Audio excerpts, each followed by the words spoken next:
Ya, Assalamualaikum Ustaz Da'i. Waalaikumsalam. Soalan beliau yang pertama, adakah pesakit mental ataupun mental illness ni dikategorikan sebagai hilang akal mengikut hukum fiqh?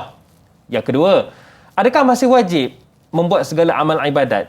Seterusnya, sekiranya terjadi kes bunuh diri, adakah dikira berdosa? Silakan Ustaz. Baik, dalam kajian saya bersama dengan tim rakan-rakan, kami bahagikan penyakit mental illness ini, penyakit mental ni kepada tiga. Ada yang mengangkat taklif, maknanya bila dibuat rawatan memang dia hukum macam orang gila. Memang tak sedar. Buat test pun dia tak faham apa. Maka itu gugur. Hukumnya macam persis orang gila. Ada yang dia tak tahu keadaan dia. Kadang-kadang gila, kadang-kadang okey. Yeah. Itu kita tengok hari yang dia okey, maka dia diwajibkan apa-apa ibadat kepadanya. Hari yang tak okey, maka digugurkan. Tetapi waktu dia tak okey tu kena qada balik tak? Macam sembahyang dia, puasa memang kena qada lah. Kalau orang haid pun kena qada, bila dia sedar dia kena qada balik. Kalau orang perempuan lah. Zakat tak ada kesan. Yeah. Zakat ni orang gila, kata orang gila sendiri pun kena bayar zakat. Budak-budak pun kena zakat. So sebab zakat dia tidak terikat dengan hukum taklifi. Yeah. Dia terikat dengan hukum wada'i. Apa maksud hukum wada'i? Bila ada nisab dan haul, ada sebab, ada syarat, kena tunaikan. Walaupun itu budak baru 1 bulan, tapi dalam akaun dia ada 100,000, so kena bayar. Hatta pelajar, kadang bayar PTPTN, pelajar mana yang ada dapat pinjaman, kalau dia ada dalam akaun simpanan dia 20,500, maka dia kena bayar zakat. Walaupun dia dapat melalui hutang. Okey, ataupun dia dipanggil sebagai satu beasiswa. Yeah. Sebab zakat tidak melihat kepada orang, dia melihat kepada kewujudan harta dan cukup haus setahun. So ini di antara benda yang tidak memberi kesan. Tapi yang ketiga, dia tidak memberi kesan kepada akal. Dia hanya tekanan was-was. Dia belum sampai kepada orang kata apa, tidak sedar. Setelah kita melakukan pemeriksaan, yang tu semua hukum terlibat. Dia lebih hukum orang macam orang mabuk lah. Orang mabuk ni walaupun dia tidak ditaklifkan, tapi ada sebahagian hukuman dikenakan kepadanya. Kalau dia bunuh orang, kita kena qisaskan dia sebab dia bunuh tu hasil daripada dia pergi minum. Yeah. Jadi tapi walaupun dia tinggi sikit daripada mental ni ada banyak peringkat. Ada peringkat macam perempuan Morayan. Bukan dia bunuh dia bunuh anak dia. So dia orang kata dulu pelesik kacau. Kata percaya dulu ya. Kalau seorang tu dia beranak, kita kena jaga dia, kena letak jarum. Itu juga ialah khurafat-khurafat yang dia tidak berdiri di atas dalil. Makna dia sebab dia kata pelesik, dia suka cari orang yang beranak ni. Sebenarnya kita tak nafi gangguan syaitan. Yeah. Tetapi ditentukan pelesik itu dan gangguan tersebut sebenarnya bagi pandangan saya dia bukan tak ada pelesik dalam kehidupan kita. Itu mungkin cerita filem Mak Lampir, zaman cerita dulu. Tetapi jin tu wujud, cuma kita menjenamakan dia. Makna yang ganggu orang beranak nama dia pelesik. Yang ganggu orang nama dia puntianak.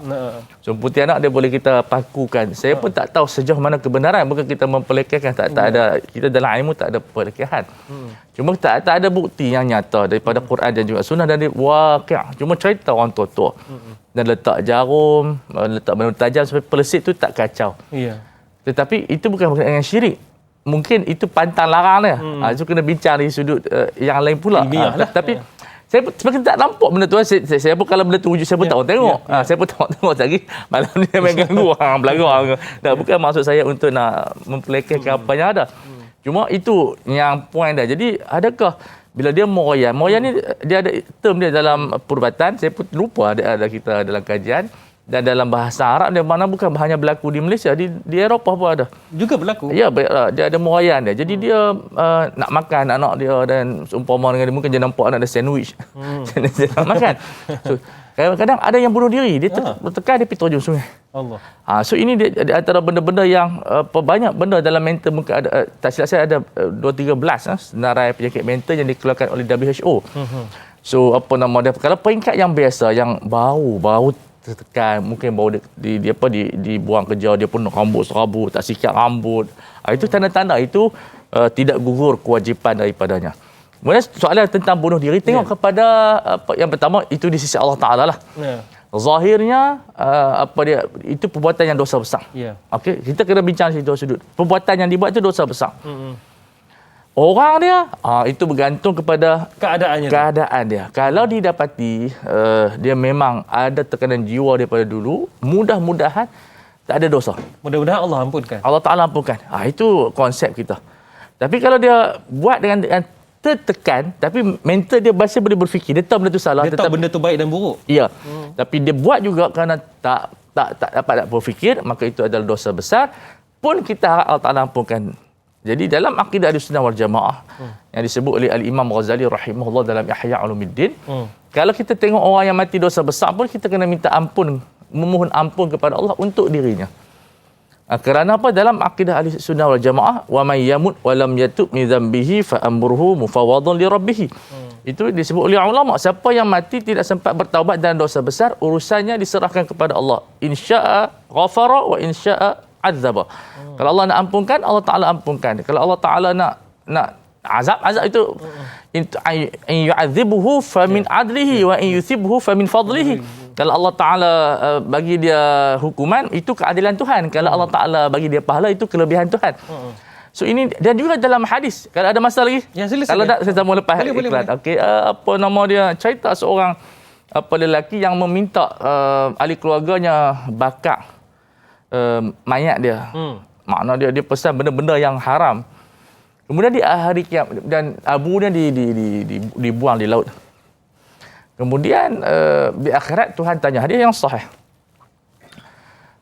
Pasal apa kamu suruh bakar mayat kamu?